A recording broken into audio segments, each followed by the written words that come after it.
ആരോഗ്യം അമൂല്യം.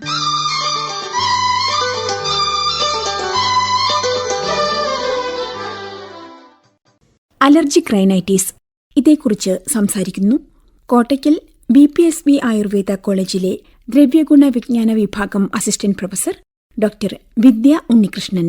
ശരീരത്തിലെ immune mechanism അഥവാ രോഗപ്രതിരോധ പ്രവർത്തനത്തിന് ഉണ്ടാവുന്ന വ്യതിയാനം കാരണം ചില പ്രത്യേക വസ്തുക്കൾക്ക് ശരീരവുമായി സമ്പർക്കമുണ്ടാകുമ്പോൾ ശരീരം അസ്വാഭാവിക രീതിയിൽ പ്രതികരിക്കുന്നു. ഇതിനെ നാം പൊതുവെ അലർജി എന്ന് പറയുന്നു. എപ്പോഴും ഉണ്ടാവുന്ന തുമ്മലും മൂക്കടപ്പും തൊണ്ടകടിയുമെല്ലാം നാം അലർജി എന്ന പൊതുവായ വാക്കിലാണ് ഉൾപ്പെടുത്താറ്. എന്നാൽ മൂക്കിനെ ബാധിക്കുന്ന ഈ പ്രത്യേകതരം അലർജിക്ക് അലർജിക് റൈനൈറ്റിസ് എന്നാണ് പറയുന്നത്. തുമ്മൽ, മൂക്കടപ്പ്, മൂക്കൊലിപ്പ്, മൂക്കിനുള്ളിലും കണ്ണുകളിലും ചൊറിച്ചിൽ, തൊണ്ടയിലും ഉൾനാക്കിലും ചൊറിച്ചിൽ എന്നിവയെല്ലാം അലർജിക് റൈനൈറ്റിസിന്റെ ലക്ഷണങ്ങളാണ്. അലർജി ഉണ്ടാക്കുന്ന വസ്തുക്കൾ, അതായത് അലർജൻസ്, ഓരോ വ്യക്തിയിലും വ്യത്യസ്തങ്ങളായിരിക്കാം.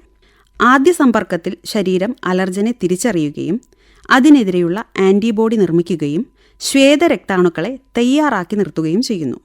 രണ്ടാം തവണ അലർജനുമായി സമ്പർക്കമുണ്ടാവുമ്പോൾ ആന്റിബോഡികൾ അലർജനുമായി പ്രതിപ്രവർത്തിച്ച് ചില രാസപദാർത്ഥങ്ങൾ ഉണ്ടാക്കുകയും വിവിധ തരത്തിലുള്ള അലർജിയുടെ ലക്ഷണങ്ങൾ ഉണ്ടാക്കുകയും ചെയ്യുന്നു.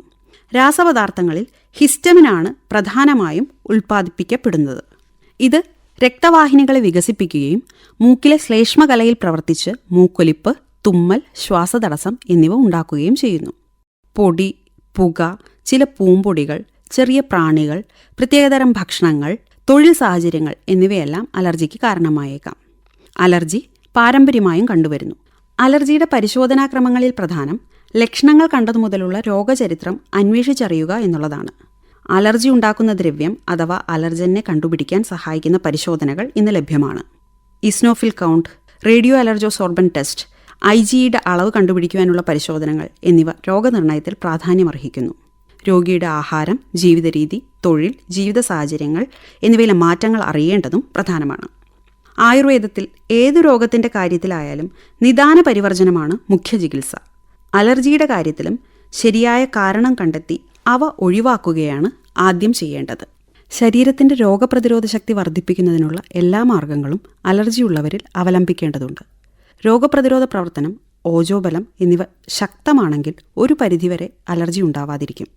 കൃത്യമായ ഭക്ഷണക്രമത്തിനും വ്യായാമത്തിനും രോഗപ്രതിരോധശേഷി വർദ്ധിപ്പിക്കുന്നതിൽ മുഖ്യമായ പങ്കുണ്ട്.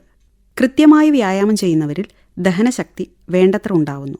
ഇവരിൽ രോഗപ്രതിരോധ പ്രവർത്തനം സ്വാഭാവികമായി നടക്കുന്നതിനാൽ ഹൈപ്പർ സെൻസിറ്റിവിറ്റി ഉണ്ടാവുന്നതിനുള്ള സാധ്യതകൾ കുറയുന്നു. രോഗപ്രതിരോധ പ്രവർത്തനം ശക്തമാക്കുന്ന രീതിയിൽ തുടർച്ചയായ ഔഷധപ്രയോഗവും പഥ്യക്രമവും ജീവിതക്രമവും കൊണ്ട് ഇത്തരം അസുഖങ്ങൾ നിയന്ത്രിച്ചു കൊണ്ടുപോകുവാൻ സാധിക്കും. രക്തശോധകങ്ങളായ ഔഷധങ്ങൾ ആന്തരികമായി നൽകുന്നതിലൂടെയും രോഗിയുടെ ബലത്തിനും ദോഷാധിക്യത്തിനും അനുസരിച്ച് വിവിധ തരത്തിലുള്ള ശോധനക്രിയയിലൂടെ ശരീരത്തിലെ മലങ്ങളെ യഥാസമയം പുറത്തു കളയുകയും ചെയ്യുന്നത് അഗ്നിബലം വീണ്ടെടുക്കാനും രോഗപ്രതിരോധ ശക്തി നിലനിർത്താനും സഹായകമാകുന്നു. ഉചിതമായ രസായന ഔഷധങ്ങളുടെ പ്രയോഗങ്ങൾ രോഗപ്രതിരോധമായി ഉപയോഗപ്പെടുത്താം. പൊതുവിൽ റെസ്പിറേറ്ററി ഇൻഫെക്ഷനുകൾ കുറയ്ക്കുന്നതിന് ആവി പിടിക്കുന്നത് നല്ലതാണ്. നാസാശ്വാസ പദ്ധതികളിലെ അലർജികൾക്ക് ഏറ്റവും നല്ല പ്രതിരോധ മാർഗങ്ങളാണ് നസ്യവും ധൂമപാനവും. ആഹാരമായും ഔഷധമായും മഞ്ഞൾ, അയമോദകം എന്നിവ ഉപയോഗിക്കുന്നത് അലർജിക് റൈനൈറ്റിസ് ഉള്ളവരിൽ ഫലപ്രദമായി കാണുന്നു. വൈദ്യ നിർദ്ദേശാനുസരണമുള്ള തലക്കെണ്ണയുടെ ഉപയോഗവും തുമ്മൽ, മൂക്കടപ്പ് തുടങ്ങിയ ലക്ഷണങ്ങളെ നിയന്ത്രിക്കുന്നതിൽ സഹായിക്കുന്നു. രോഗത്തിന്റെ നാനാകാരണങ്ങളെ കണക്കിലെടുത്തുകൊണ്ടുള്ള ചികിത്സാ രീതിയാണ് അവലംബിക്കേണ്ടത്. ആന്തരദോഷങ്ങളെ ശുദ്ധി ചെയ്യുക, അഗ്നിയെ ഉദ്ദീപിപ്പിക്കുക എന്നതാണ് അലർജി ചികിത്സയിലെ ആയുർവേദ മാർഗം എന്ന് ചുരുക്കി പറയാം. അലർജിക് റൈനൈറ്റിസ് ഇതേക്കുറിച്ച് ഇതുവരെ സംസാരിച്ചത് ഡോക്ടർ വിദ്യ ഉണ്ണികൃഷ്ണൻ.